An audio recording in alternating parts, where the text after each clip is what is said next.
Hello everyone, আজকে আমরা যে টপিকটি নিয়ে প্রশ্ন উত্তর করব সেটি হলো শিলা ও মাটি। এর আগে আমরা মাটি নিয়ে 7টি প্রশ্ন করেছি। আজকে 8 নম্বর প্রশ্ন নিয়ে শুরু করব। 8 নম্বর প্রশ্ন কি, তাহলে মাটি কয় প্রকার ও কি কি? তাহলে তার উত্তরে আমরা কি লিখব? মাটি 3 প্রকার।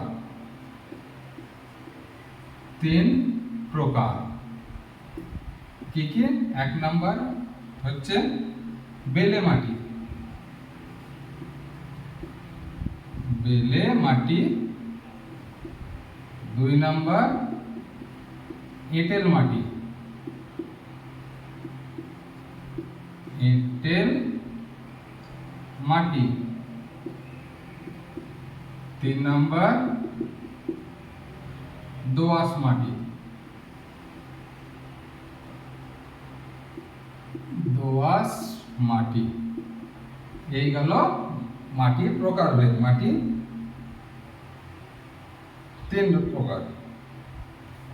8 নম্বর প্রশ্ন এইটুকু। এরপর 9 নম্বর প্রশ্নে চলে যাব। বেলে মাটি সম্পর্কে যা জানো লিখো। মাটির প্রকারভেদগুলো এবার পরপর আমরা লিখব। বেলে মাটি সম্পর্কে যা জানো লিখো।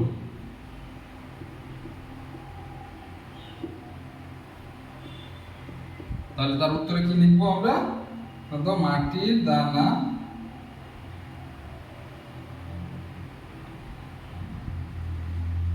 মাটির দানার মাপ বড় না সূক্ষ্ম? বড় না সূক্ষ্ম তার উপর ভিত্তি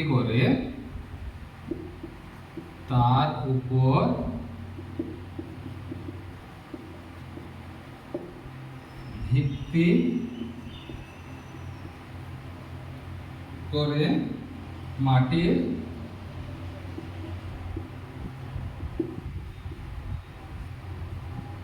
শ্রেণী বিভাগ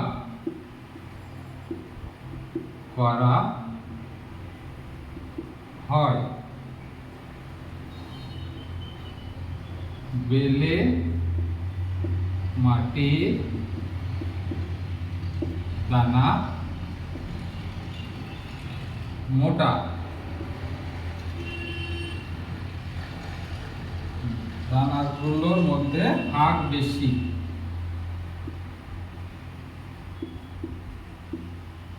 দানাগুলোর মধ্যে ফাঁক বেশি। জল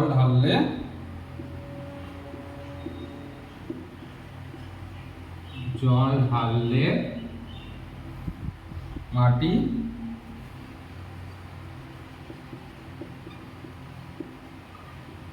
তাড়াতাড়ি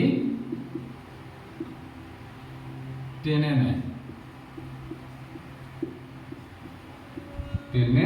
নেয়।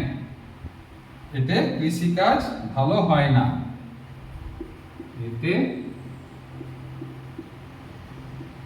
কৃষিকাজ ভালো হয় না। এই গেল বেলে মাটি সম্পর্কে 2-1টি কথা। এরপর আমরা 10 নম্বর প্রশ্নে চলে যাব। বেলে মাটি লিখলাম।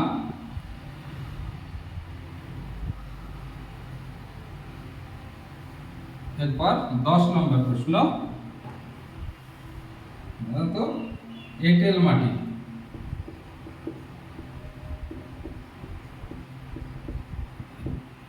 এঁটেল মাটি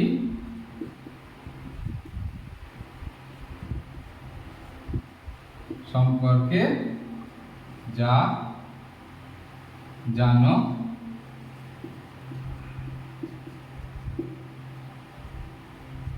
লিখো। তাহলে এর উত্তরে কি লিখবো না, তো এঁটেল বা কাদা মাটির দানা, এঁটেল বা কাদা মাটির দানা সূক্ষ্ম সূক্ষ্ম দানার মধ্যে ফাঁক, দানার মধ্যে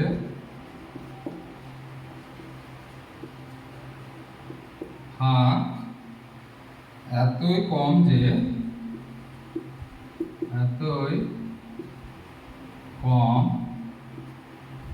যে জল ঢাললে জল দাঁড়িয়ে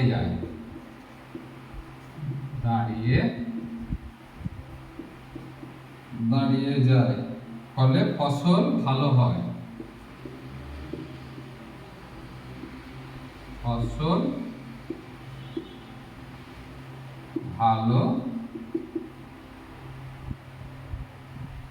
ভালো হয়। এরপর 11 নম্বর প্রশ্নে চলে যাব।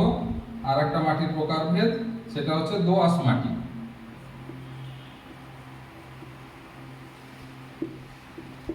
দোআঁশ মাটি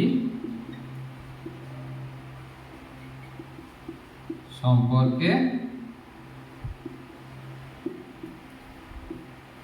কি জানো?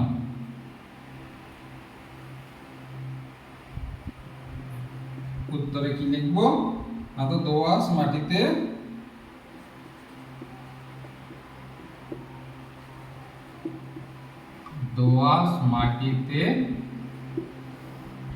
বালি আর কাদা সমান সমান থাকে,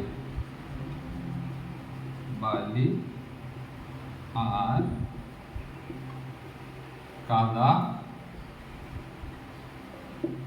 সমান সমান থাকে।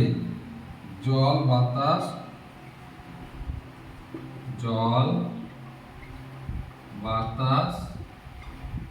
ও অন্য উপাদান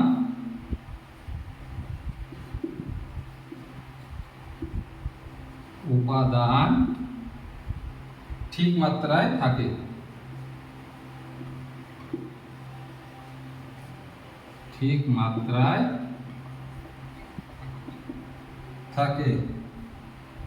সুতরাং এই মাটিতে ফসল ফলানোর জন্য বেশ ভালো।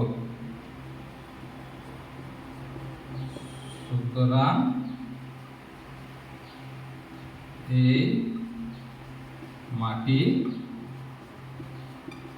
ফসল ফলানোর জন্য বেশ ভালো।